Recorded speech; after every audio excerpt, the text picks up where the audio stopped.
Welcome to this afternoon's webinar on the Shohei Ohtani interpreter scandal. We have an informative discussion today, and this scandal touches on many immigration, insurance, and sports law nuances. And we have our experts here today, our panelists. We have Patricia Gannon, who is the chair of our immigration group here at Greenspoon Martyr, along with Richard Giller, who is the chair of our insurance recovery group and works out of our LA office. Patricia works out of our New York office. And so thank you for joining us today. So to kick things off, Richard, I will start with you. Can you provide an overview of the Shohei Ohtani interpreter scandal for our audience, highlighting its significance in sports and immigration law?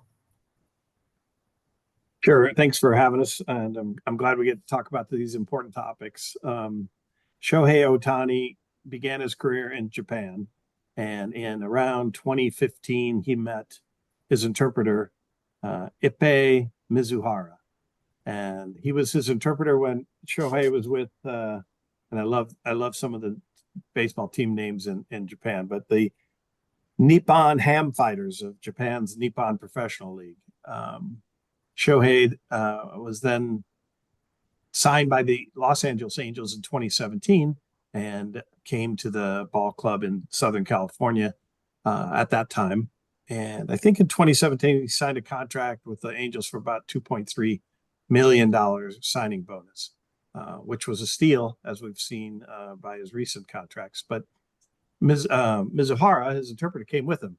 They were kind of, as one manager said, Buck Showalter called them peanut butter and jelly. They kind of went hand in hand with one another. So Mizuhara came with him. He was hired by the Angels. I think the interpreter was paid somewhere between $300,000 and $500,000 a year to serve as Shohei's interpreter. And Shohei, to this day, doesn't speak much English. Every interview he gives, it's in Japanese, and his interpreter is there alongside of him.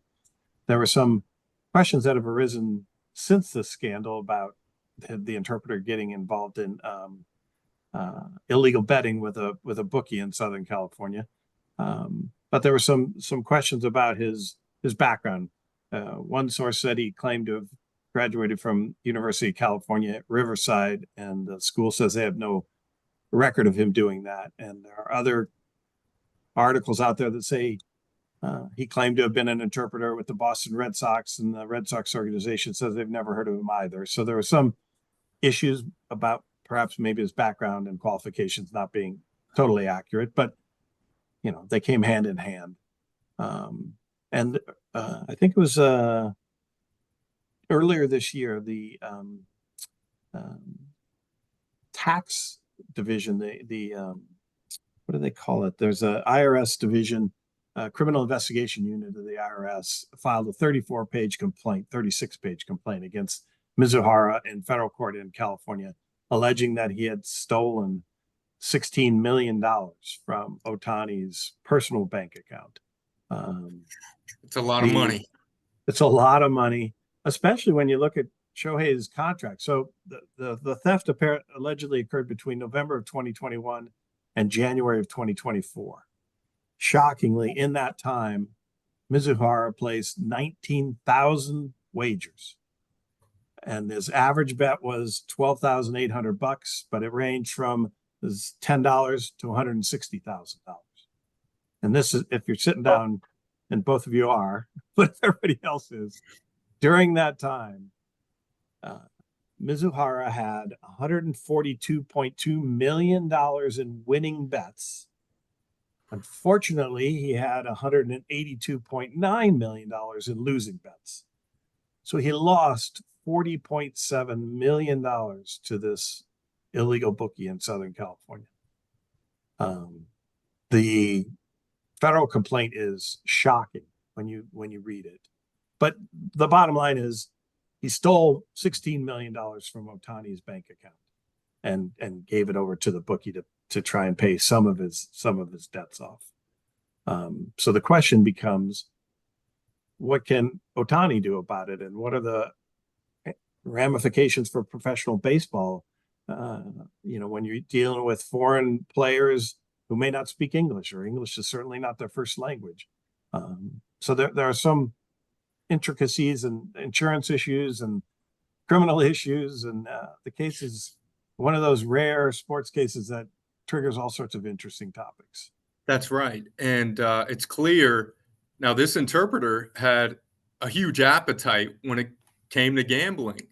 And so you brought up an interesting point with regard to insurance. And given that you are the insurance recovery chair of our firm, how might the outcome of this case impact the future of insurance policies for athletes and sports related entities? So there's a number of avenues here when you read the complaint against the interpreter. There are allegations that all of Ohtani's baseball earnings went into one specific account, and then his earnings from endorsement deals or other sources beyond just his salary went into a separate account. And the interpreter had access to the salary account, and that's where he was making wire transfers. It's pretty shocking when you read the complaint that the interpreter would call up the bank. The bank's not identified by name, but let's just say Bank A. Call up the bank and say, I'm Shohei Ohtani, and I want to buy Rolls Royce, so I need $200,000 wired to this account. And they wouldn't verify it any other way than just a telephone call. And so the bank would sometimes ask him for additional information, give me some biographical information to, like mother's maiden name, for example. But because the interpreter was such a good friend and he helped him open all the accounts, he knew every biographical piece of information necessary to fool the banks. The complaint alleges that no transactions were made from any electronic device owned by Ohtani. So no laptop, no cell phone, no desktop, nothing. All of the transactions came from Mizuhara's phone. And the funny thing is that one day a bank employee said, I don't believe this. I don't believe you. And this comes back up to the whole, English as a first language. Everybody knows that Ohtani, if you're a baseball fan, you know that Ohtani doesn't speak English. And so how is he calling the bank and asking for wire transfers in English? Well, wouldn't you need a Japanese interpreter at the bank to confirm, maybe? There's some, red flags that should have popped up all over the place. So I think the bank has significant liability for allowing, and when you have a fraud alert on your account, when I hit $15 million in losses, maybe you should call me.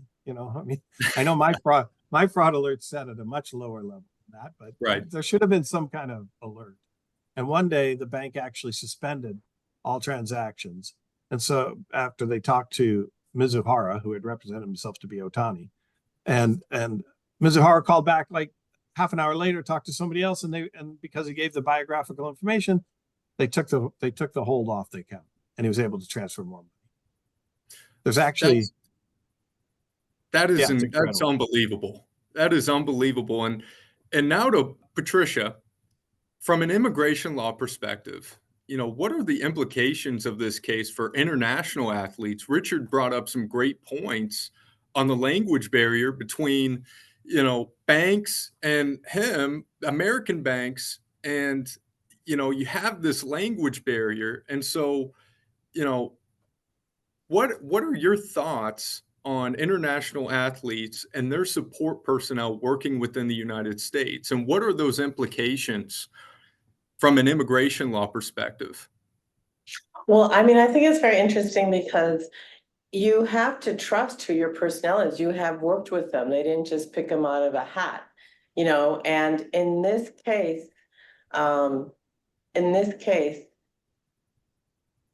he was chosen by the actual athlete to come here. And in this case, according to the LA Times, he was a green card holder already. So it means that he already had permission to work. So he wasn't, so at some point in this life, and maybe it's when he was an F1 student in Boston, I don't know, because they have not reported on his exact immigration history in the United States, the interpreters, how he got his green card. But now we know that They're going to review not only how he got his green card, if it's with all the little lies he told, who knows the lies he told immigration? But more importantly, he is going to be convicted of an aggravated felon. He will probably be looking at some prison time. You know, I mean, he's not going to just get that excused, and he will have his sentence here. He will go to a federal penitentiary. There will be a deportation hearing while he is in jail, and he will be ordered deported at the end of his term. If he is still alive, I don't know how many years he's gonna get, how, you know, his health is, and then he will leave. For other people who are bringing in people, I think it brings a chill that you have to really be aware of what you're doing and who you're bringing into your circle. Everybody, whether they're people you trust, they stop, you know, from an immigration point of view, if you're bringing people in, you have to be sure that they don't have any criminal history, or they're going to be stopped at the border. They won't be able to join in your contract when you rely on them, whether you're, you know, a jockey and you're relying on everybody else, or whoever you are. Doesn't matter, whatever sport you're in. You have to trust your people, and you have to trust that they have an issue with traveling because they've had a DUI, that they can't travel to different places. You know, Canada is very strict. If you have a DUI, you can't even go into Canada. You have to ask special permission. You know, so, you know, a lot of these athletes, they're worldwide. So someone's background, really, they have to vet that. They have to vet that along with everything else and their immigration background if they're going to continue to spend the time and effort on them. I mean, I feel bad for this baseball player. I truly do, because he trusted him all these years. And so, Patricia, you kind of highlighted, you know, the ramifications of this interpreter's actions taken against Ohtani. Can you just briefly elaborate on the regulatory frameworks or the guidelines that govern the employment and compensation of support personnel for international athletes in the United States? So this wouldn't apply to this interpreter because this interpreter had a green card. So at some point, he was able to achieve permanent resident status in the United States. And for whatever reason, he did not become a citizen. Had he become a citizen, he wouldn't have an immigration issue because he's a US citizen. So he would have other issues, of course, but immigration wouldn't be one of them. So for other essential personnel, the athletes and their essential personnel are guided by union positions, where our P's or B's or O's are kind of guided by in the beginning, because there's union rules when it comes to, you guys remember where, you know, hockey players would have a strike and there's union rules where they can come in because they can't get a visa, because we have to get union permission for these. So their essential personnel are eligible to come with it. They cannot work, but they're eligible to be with the athlete. They come to help that athlete, whether it's an O or in the P's or any other, or if they already have a green card, they are not coming in a non-immigrant category anymore. They're coming as a green card holder. They can work with whoever they want. But that doesn't mean at the moment they enter, that doesn't mean that they didn't have an arrest. They can have arrest while they're here. They could do things that while they're here that make them ineligible. If that makes sense. Like you could come in and then, go ahead.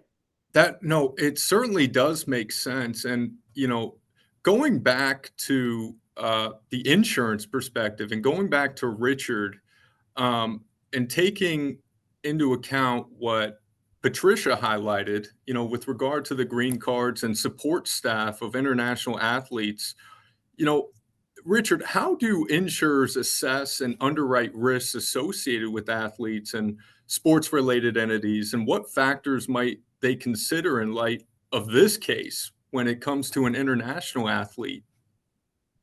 So you raise a number of interesting questions with that single question, Alice.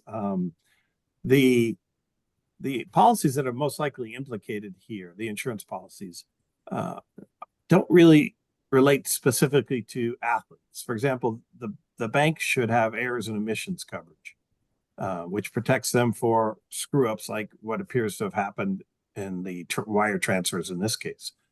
The federal criminal complaint against Mizuhara alleges that Ohtani believed that his financial advisors, his CPAs, his business manager, and others were kind of keeping track of his accounts, as they should be, and somebody should have, noticed that there were $16 million missing.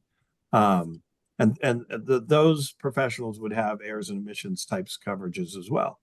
The Angels and the Dodgers, both of whom hired Mizuhara, could have crime policies in place that might apply to the theft of one employee from another employee, because Ohtani's an employee of the baseball clubs, and so was Mizuhara. There's possible negligent hiring and negligent retention allegations that could be raised against both teams. When you read the criminal complaint, you are also struck by the fact that Mizuhara was in all of the meetings with his financial advisors, with Ohtani's financial advisors, interpreting what's going on. And so can you imagine if one of the business managers said, Shohei, we noticed there's $3 million that we can't account for. What's up with that? And Mizuhara turns to him and says, they want to know if you like the weather in Southern California. Because the business managers have no idea what Mizuhara is interpreting. They don't have any idea if the Japanese interpretation is accurate or correct. One thing that jumps out at me is, the player obviously wants to bring someone with him who he trusts. Right. There's got to be some, middle ground, like the team should have hired somebody they trust and they know and, they believe can accurately translate, and they're not hiding stuff. Because when you look at Ohtani's early career in the major leagues, he got $2.3 million with signing bonus with the Angels in 2017. In 2019, he got a $650,000 extension on a 1-year deal. In 2020, he got the same thing. In 2021, he signed a 2-year, $8.5 million deal. And it wasn't until 2022 when he signed a 1-year, $30 million contract with the Angels that he really had significant funds. And so if at that point he's got $40 million and this guy takes 17 of it, if you make 40 million, you're probably clearing 17 to 20. So right. How did Mizuhara basically steal his entire bank account without anybody noticing? I mean, in December of 2023, he signed a 10-year, $700 million deal with the Dodgers, but they had already discovered the bookie and the fraud. There's a text in there, Alice, that just jumps out at me. The bookie's texting Mizuhara saying, what's going on? And there are a bunch of text messages from Mizuhara saying, I guess I shouldn't bet on soccer because I don't know what I'm doing, LOL. And it's like, this is absurd. And then there's one text from the bookie saying, I'm walking my dog in Newport and I see Shohei is sitting at breakfast right across from me. Maybe I should go up to him and talk to him about how much money is owed. And then Mizuhara is like, oh my God, don't talk to him. It's like Keystone Cops, to be honest with you. Like, how did you not notice $16 million missing from your bank accounts? So it's there's got to be something in there. I mean, the teams, Major League Baseball should have something. There should be some Major League Baseball Players Association. Patsy mentioned the collective bargaining agreement with Major League Baseball. I mean, there's got to be something in there to protect the teams, the league, the players from. They do regulate immigration. I mean, they do regulate immigration because our laws come from all over, right? In immigration, the federal law, the employment, what is an employee comes from our employment law. What is, the unions are involved in musicians union, athletes, hockey, they're all involved. So I don't know the history of athletes like you, like Richard and Ellis know.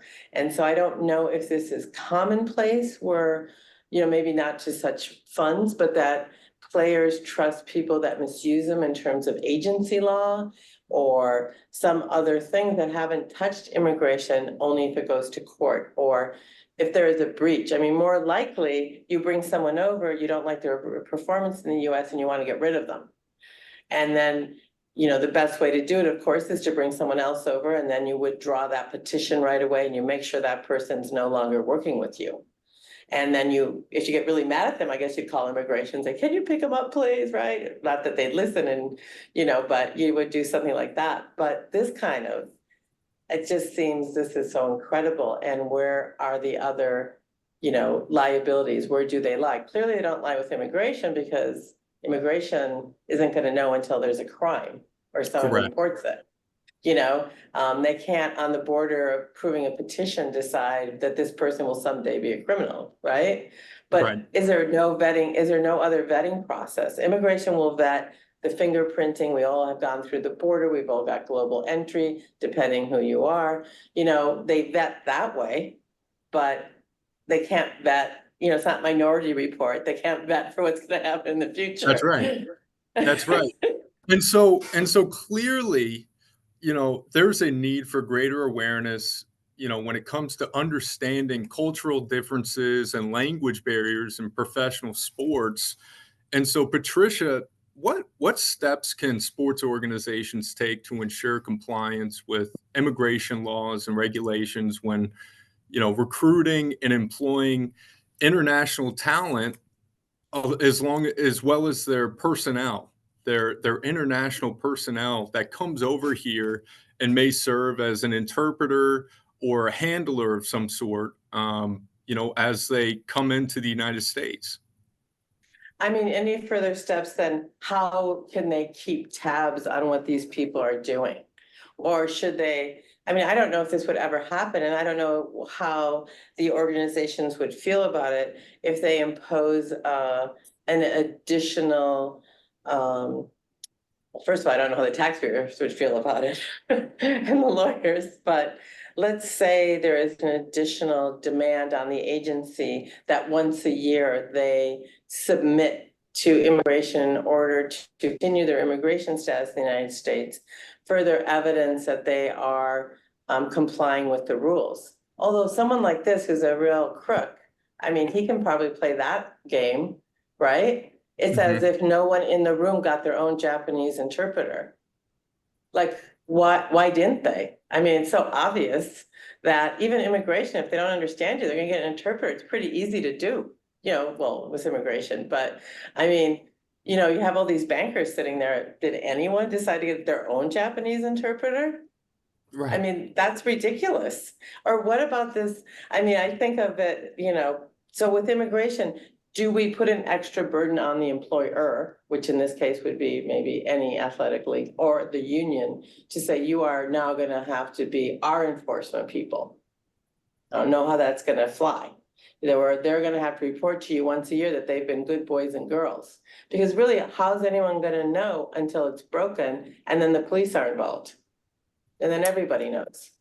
And then once it's broken, I'll leave this to both of our panelists, Patricia and Richard. What recourse do athletes have if they believe their rights have been violated in situations involving an interpreter or agents or other support personnel?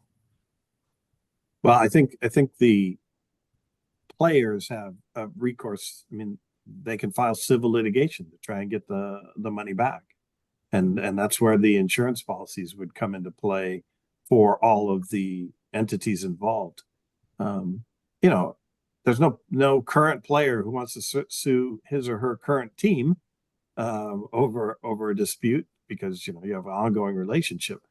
But there should be something in place to assist international players when there's a language barrier, so that they can't get taken advantage of in a situation like this. Unfortunately, Shohei trusted this guy. He thought he was a friend of his.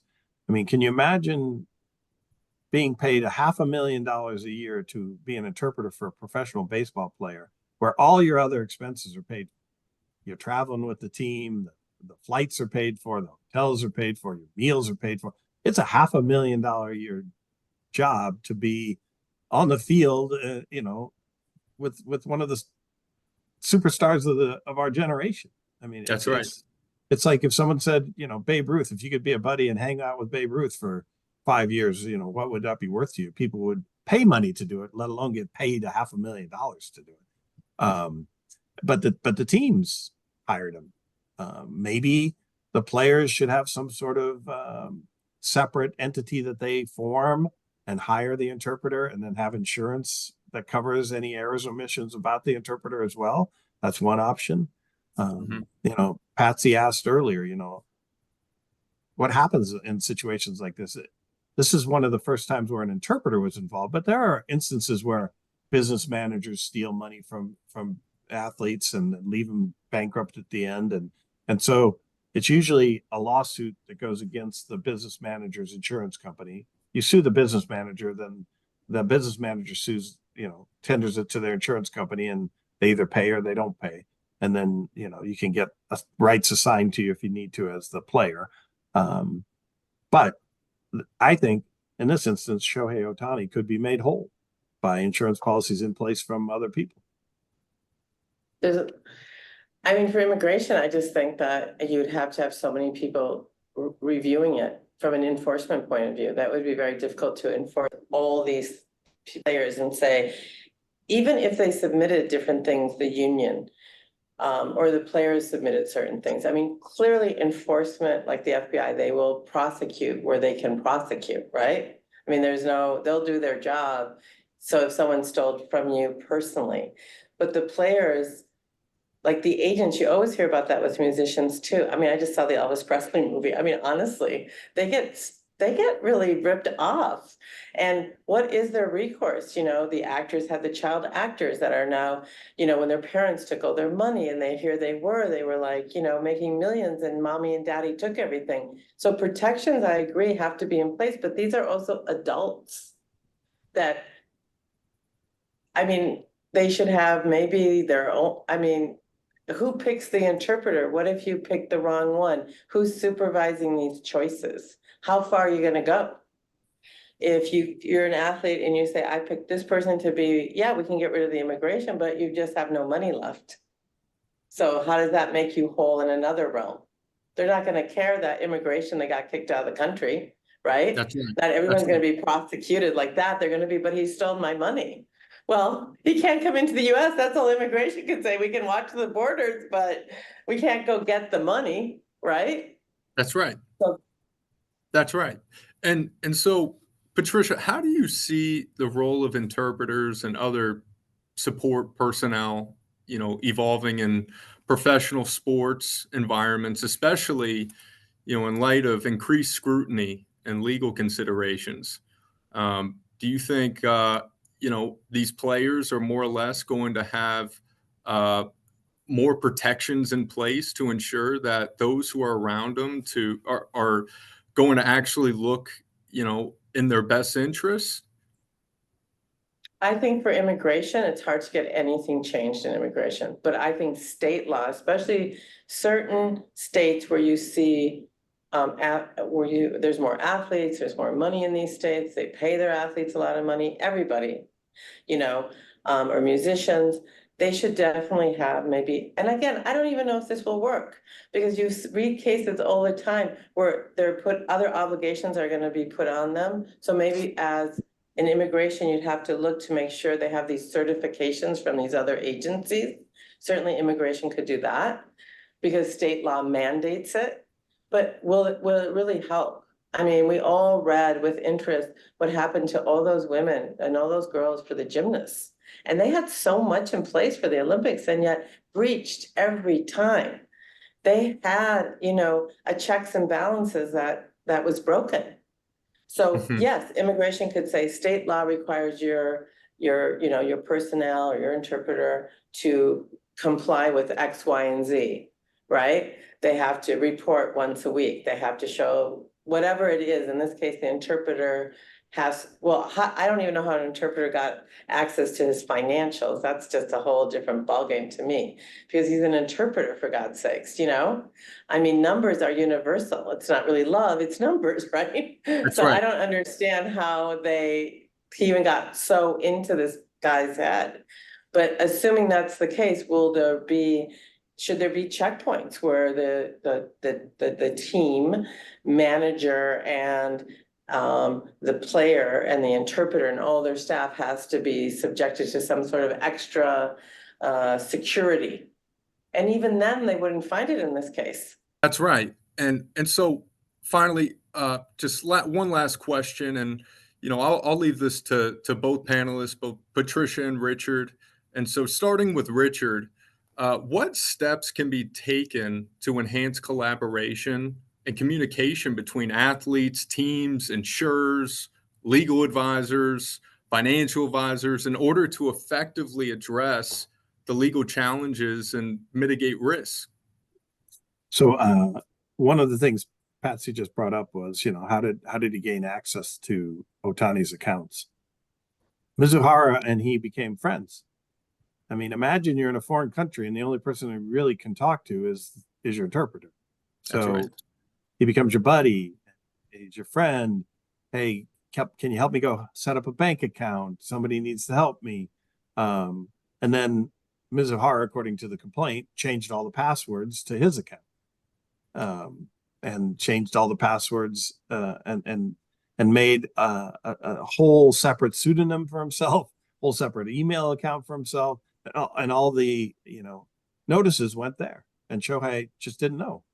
And one of the things, having represented over 4 dozen professional athletes in insurance cases, one thing that becomes clear when they are in a season, all they care about is that season. So a baseball player begins in April and ends sometimes in November, and they play 162 games. All they're concerned about is that. They don't really care about, who's paying the light bill or who's paying the gas bill. I mean, people take care of that for them, especially when you're at Ohtani's level. And they're just focused. They have to be hyper focused. And so unfortunately, he trusted the wrong person. He thought he had a friend in Mizuhara, and the friend backstabbed him. But should there have been some procedure in place where you can't have your best buddy be your interpreter and then also be your guy to go to help open a bank account and do transactions like that? There's got to be some, either the Players Association needs to get involved, the teams need to get involved somehow. There needs to be some vetting. And, Patsy's right. There's nothing so far that I've seen in Mizuhara's background that he was a criminal, but there's some questions about whether he exaggerated his resume and, maybe a deep dive into an investigation before he's hired by any team might have found some questions that raised some red flags. I mean, we come from a profession that's highly regulated, and you still hear, right, we have to disclose in a partnership, whether you have other outside interests, if you have this, if you have that, we're always subject to CLE, this, that, and you still see lawyers do things that they shouldn't be doing, and they don't get caught till much, much later. You see, lawsuits coming around with the trust funds and what they did with them. Immigration doesn't have trust funds, but I read about it, right? I'm aware that people really took the trust fund and did other things than they were supposed to do with it. So what kind of regulation is really going to make an impact, and that you're allowed to do? Like, imagine that you're allowed to do that. You're able to once a week. I mean, this guy must have been living a very big lifestyle. Did anyone notice that he was making big purchases when he showed up with Jay Leno's garage that he bought, or something? That's right. Something that shows that, okay, you're the interpreter, dude. I mean, like, you have a $500,000 car, that's right. your yearly. I mean, I just think that, you got to have something that says more than nothing. I don't know what's going to solve it, but common sense is like, why is this guy always with you? Right. I mean, why is he in your bank account? Why is he showing? Didn't he have expensive? I was reading one article where he had very expensive tastes.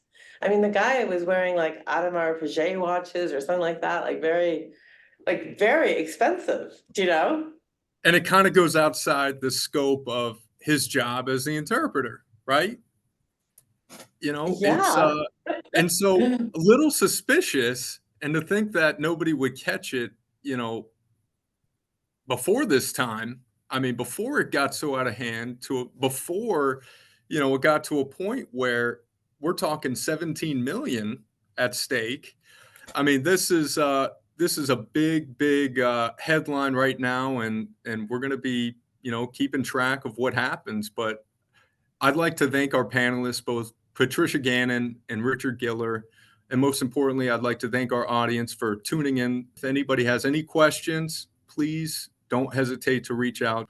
And we look forward to carrying on and bringing some more insightful discussions like this. So please stay tuned.